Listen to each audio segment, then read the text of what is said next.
Who introduced curry into Britain? The history of curry in the UK has always been intriguing. The Greeks, Romans, Jews, and Arabs had trade links with the Tamils. The Egyptians had trade connections with the Tamils, and after the Egyptian kingdom came under Roman control, the direct trade link with the Tamils and Romans accelerated. In ancient Tamil literature, the Greeks and Romans were known as Yavanas. During the Roman Empire's expansion into Egypt, there was a trade of black pepper, cinnamon, and various other commodities in exchange for gold ornaments and wine. This era also witnessed the Roman Empire's impact on England, hinting at the potential presence of curry in Britain during Roman times, approximately 2,000 years ago. Forme of Cury.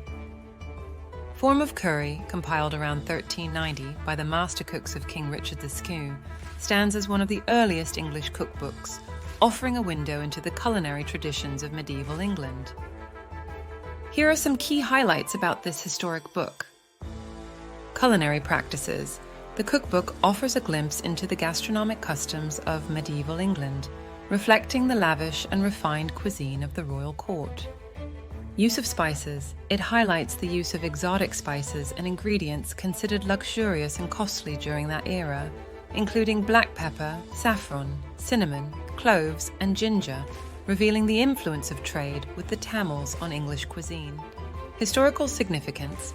Forme of Cury holds significance as a valuable historical document in English culinary history, showcasing the development of cooking techniques and ingredient utilization over time. Cultural insight. It provides valuable insights into the dietary habits of the medieval period and sheds light on the cultural importance of food in a royal setting. Preservation. The manuscript is housed in the British Library and has been translated and published in numerous editions throughout the centuries. Hannah Glasse of the 18th century. Hannah Glasse, a prominent English culinary expert and author, gained renown for her publication, The Art of Cookery Made Plain and Easy, initially released in 1747. Notably, the book featured a chicken curry recipe inspired by the accounts of returning traders and sailors from the East India Company's curry zone, or Coromandel, prominently incorporating black pepper. Robert Clive and curry. In our earlier video, we learned that in 1757, a decade after Hannah Glasse's recipe, Robert Clive travelled from the same Coromandel to Bengal, introducing curry there. As the empire expanded, curry spread throughout British India. Saifuddin Muhammad. Saifuddin Muhammad, a sergeant in the East India Company Army, arrived in Ireland in 1786 along with his superior officer, with whom he had a strong rapport. Ireland was then part of the UK. He married an Irish woman, and the couple later relocated to London. In 1810, they established the first Indian curry house in London. Notably, the curry they introduced was black pepper-based, akin to Hannah's recipe, as both hailed from the Coromandel, also known as the curry zone. The word curry. It is important to note that Tamil words such as curry, poppadom, mulligatawny, rasam, mango, and congee entered the English language through the Portuguese in the 16th century, predating the formation of the East India Company in the 17th century. Portuguese colony of the Tamils. The Portuguese collaborated with the Tamils to familiarize themselves with words that are still widely used in English, particularly curry and poppadom. In the late 15th century, the Portuguese introduced chili to the Tamils and subsequently took control of the small Tamil islets in the Yalpanam Tamil kingdom of the northern part of the island of Ceylon, which surrounded the Gulf of Mannar, known for its thriving pearl fishing. The introduction of many new vegetables on these Tamil islets led to a curry renaissance.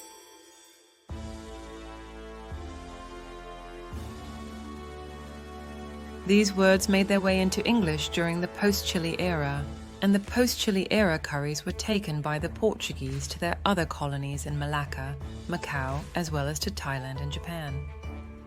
Curry and curry paste in the UK. The tradition of curry restaurants, initiated by Saifuddin Muhammad, was further propagated by boat boys who operated ships between the Indian territories of the East India Company, specifically Calcutta and London. These ships employed young labourers from Bengal who, due to the strenuous work, often abandoned ship in London and subsequently established Indian curry houses. The surge in curry's popularity in 18th and 19th century Britain was influenced by various factors, including the increased availability of Indian spices and ingredients, the growth of the British middle class, and the flourishing curry house culture.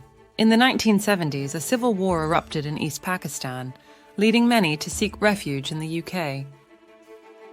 Subsequently, Bangladesh became an independent nation in 1971. Immigrants who ventured into the curry house business have since opened restaurants across cities and small villages in the UK, with nearly 90% of them being owned by individuals of Bangladeshi descent. During the pre-chili era, the curries were primarily black pepper-based, as evidenced by Hannah's of 1747 and those introduced in Bengal by Robert Clive in 1757. Additionally, in the 1970s, Indian immigrants from East Africa arrived in the UK and, noting a gap in the market, eventually developed their own version of curry paste, transitioning from black pepper-based to chili-based curries. Presently, nearly 75% of Indian curry houses use this curry paste, which is also sold in supermarkets. However, the wet paste contains preservatives to extend its shelf life, making it inherently unhealthy. Curry paste of the Tamils. The concept of curry paste has ancient roots, with Tamils having used it for approximately 2,500 years. This paste was traditionally made using a base and a rolling stones.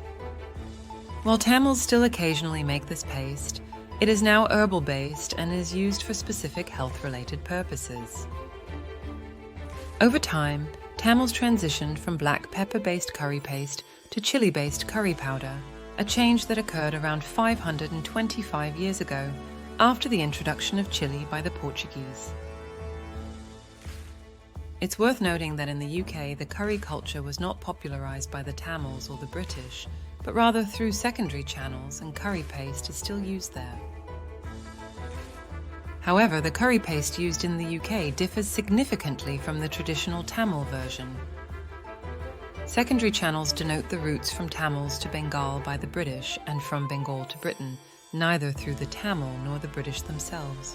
The present status of curry in British cuisine.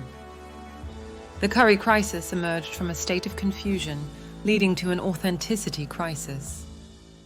A representative of the Bangladeshi Caterers Association, BCA, was quoted in the esteemed Financial Times stating that curry is not exclusively Indian or Bangladeshi, but rather British, open to anyone. What he said was not only wrong, but also shows lack of background knowledge of a product they market.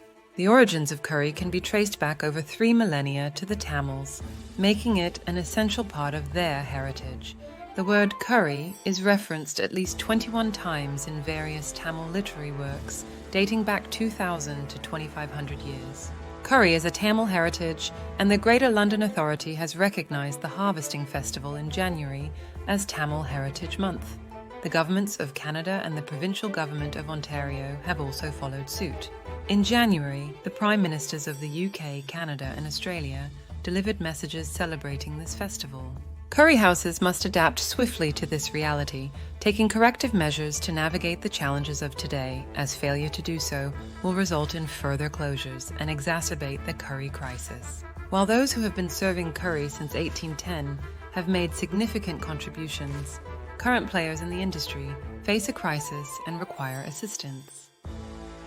To effectively address customers' authenticity inquiries, it is essential for them to have a thorough understanding of the historical and geographical context of the product they are serving. Chefs from Bangladesh should undergo training or retraining in the preparation of a distinctive Indian curry style that is popular in multiple cities but not traditionally found in Bangladesh or India. As a result, the government has chosen to discontinue the issuance of visas for these chefs. Instead, it was ready to provide local training support as an alternative. On the contrary, Wagamama, a Japanese restaurant franchise, has announced the annual sale of 7 million katsu chicken curries, with aspirations to reach 10 million soon. Nando's success is credited not to its chicken, but to its peri-peri sauce, a distinctive curry sauce. 2 restaurant chains, founded 30 years ago, provide curries or curry sauce from the post-chili era, while traditional Indian curry establishments still offer curries from the pre-chili era with slightly modified curry paste. This has led customers to seek alternatives in Wagamama and Nando's, which have not faced the same difficulties with chef visas as Indian curry houses. The cultural impact of curry in Britain. The institutional recognition of curry's cultural significance is evident in Britain, where the dish is celebrated and promoted as a representation of the country's diversity and multicultural heritage. Government initiatives like the establishment of National Curry Week and Curry College have played a crucial role in increasing awareness and fostering appreciation for the deep historical and cultural impact of curry in the nation. As Britain continues to progress and embrace its multicultural identity, curry's role as a unifying symbol and a testament to cultural exchange is expected to gain even more prominence. The dish's ability to transcend boundaries and unite people through a shared culinary experience has firmly woven it into the fabric of the country's culture, with its legacy set to endure for generations to come. It is imperative for curry house owners and associations to integrate modern research practices and adopt effective strategies to safeguard their industry. Failure to do so could result in the permanent closure of curry houses and their businesses, making it crucial to adapt to ensure their survival. Conclusion: the lasting legacy of curry in Britain. Over the course of centuries, the integration of curry into British gastronomy has woven a captivating narrative, blending the diverse cultural legacies of the UK and its colonial era in the Indian subcontinent, particularly with the Tamils. Understanding the significance of Tamil curry and the historical connections between Europe and the Tamil community is crucial for elevating the curry industry to new heights.